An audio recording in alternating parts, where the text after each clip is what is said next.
ओम नमो भगवते वासुदेवाय।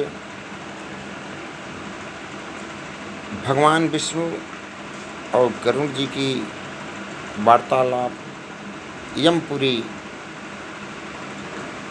की सभी यातनाओं जीव को किस प्रकार कष्ट मिलता है यमलोक में, उस पे भगवान विष्णु जी ने गरुड़ जी को जो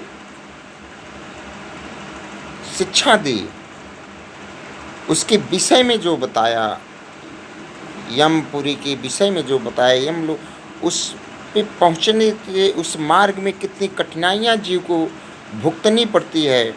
जो पापात्मा जीवे हैं उसको, जो इस पृथ्वी पे मनुष्य की योनि में धारण है, मानस शरीर धारण करके जन्मे हैं और अपने कर्मों से विमुख थे, उनको किस प्रकार नाना प्रकार का कष्ट झेलना पड़ता है। यह विष्णु भगवान गरुड़ जी के पूछने पे गरुड़ जी को बताया। इसके बाद जब जीव यमपुरी में जाता है, जब सीतांड नामक नगर में जाता है, इसके बाद यमदूत उसके साथ क्या क्या करते हैं, फिर तब यमदूत उससे कहते हैं, जब सीतानपुर में जाता है तो जीव तमाम प्रकार से अपने को ढूंढता है कि कोई मेरी यहाँ पे मदद कर सकता है, कोई मेरा भाई बंध मिल जाए जिससे मैं अपने दुखों के बारे में कहूँ और उससे मेरे दुख को कम हो, मेरा दुख कम हो, लेकिन कोई नहीं मिलता। तब यमदूत उससे कहते हैं कि हे जीव, पुण्य जो पुण्य तुमने किए ही नहीं, जो कि इन दुखों का निवारण कर सके, तो आप किसके लिए, किसका राह देख रहे, किसको देख रहे हो। यहाँ पे इस दुख से बचने के लिए सिर्फ एक ही साधन है, वो है आपके जीवंत में जीवित रहते हुए मनुष्य शरीर जब आपने धारण करी थी और उसमें जो भी पुण्य किया हो वही यहाँ पे काम आता है, लेकिन आपने तो ऐसा किया नहीं, तो किसको देख रहे हो। इसमें जो दुख आपको मिलेगा वो तो आपको इस जीव को झेलना ही पड़ेगा। तब वहाँ 12वें मास के पिंडदान को भोग कर धैर्य धारण करता है और इस प्रकार वर्ष के अंत में यमलोक के समीप बहुभीतिपुर में पहुंचकर पूर्व के मिले हाथ भर के शरीर का त्याग कर जाता है। जब इसको यमपुरी में जीव को ले जाते हैं यमदूत, तो एक हाथ का शरीर धारण कराते हैं और बहुभीतिपुर में पहुंचने के बाद वहाँ पे उस एक हाथ के जो शरीर होता है उससे, उस शरीर से उसको मुक्ति और त्याग कर देता है उस शरीर को, और कर्म के फल भोगने हेतु अनुष्ट मात्र यातना शरीर पाकर यमदूतों के संग जाता है। विष्णु भगवान कहते हैं, हे कश्यप नंदन गरुड़ जी, जिन लोगों ने मरने से पूर्व परलोक सुधार के निमित्त तनिक भी दान नहीं किया, धर्म संचय नहीं किया, वे इस कारण यमदूतों के दृढ़ बंधनों से बंधे यमदूतों द्वारा कष्ट भोगते हैं। हे गरुड़ जी, धर्मराज की उस पुरी में 4 द्वार हैं, उनमें से मैंने तुम्हें सिर्फ दक्षिण मार्ग का हाल बताया है। ऐसे महाघोर मार्ग में क्षुधा और प्यास से पीड़ित हो प्राणी दक्षिण द्वार से यमपुरी जाता है, और इसके बाद यमपुरी जब पहुंचता है तो गरुड़ जी ने फिर विष्णु भगवान से इसके बाद पूछते हैं कि प्रभु जी, यमपुरी यम यातना का वर्णन क्या है, यम यातना कैसे होता है, यम जी कैसे जीव को दंड देते हैं, किस प्रकार दंडित करते हैं, और यम जी को उसके विषय में कैसे पता होता है।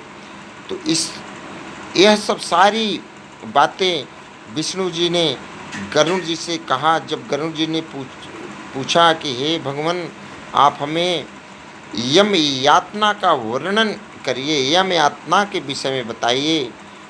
तब जाके भगवान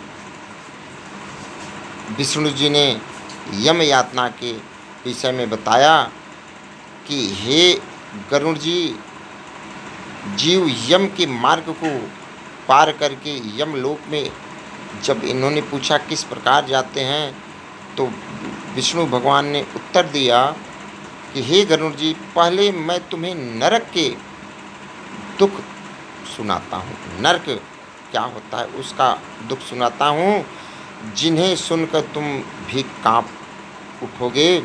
बहुभीतिपुर से आगे 44 योजन लंबा चौड़ा यमराज का पुर है। वहाँ पे हर समय हाहाकार मचा रहता है, जिसे सुनकर जीव कांप उठता है। यमराज के दूत द्वारपालों से कहते हैं कि हम एक पापी जीव को लाए हैं। वे ही चित्रगुप्त के पास पहुंचकर जीव की शुभ अशुभ सब कर्म कहते हैं। इसके बाद चित्रगुप्त धर्मराज से कहते हैं, जो मनुष्य महापाप करने वाले नास्तिक है, उन्हें धर्मराज अच्छी तरह जानते हैं। फिर भी जीव के बारे में चित्रगुप्त से पूछते हैं। चित्रगुप्त भी सब कुछ जानते हुए भी श्रवण से पूछते हैं। श्रवण ब्रह्मा जी के पुत्र हैं। वे स्वर्ग, पाताल, पृथ्वी तीनों लोकों में घूमा करते हैं। उनको दूर से सुनने का ज्ञान है और दूर तक देखने वाले नेत्र भी हैं। श्रवणों की स्त्रियां भी उन्हीं की समान हैं, जिन्हें श्रवणी कहते हैं। श्रवण और श्रवणियाँ जीव के बारे में चित्रगुप्त को बता देते हैं। चित्रगुप्त जीव के कर्मों को धर्मराज को बता देते हैं। इस प्रकार यमराज पापियों के पाप का अच्छी तरह से निश्चय करके अपने सामने बुलाते हैं, फिर अपना भयानक रूप उन्हें दिखाते हैं। धर्मराज बड़ी भैंसे पर बैठे हुए, एक हाथ में दंड लिए, प्रलय काल के बादलों की गर्जना की तरह बोलते हैं। 32 भुजाएं हैं, जिनमें शस्त्र हैं, बड़े बड़े लाल नेत्र हैं, बड़े बड़े दांत एवं विकराल दाढ़ें हैं, भयानक मुख है, दीर्घ नासिका है।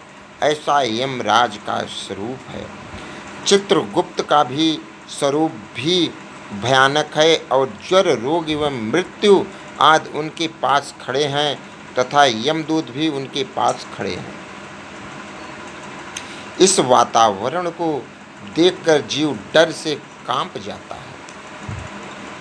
मनुष्य जन्म पाकर भी दान आदि न करने के कारण जीव डरकर चिल्लाने लगता है।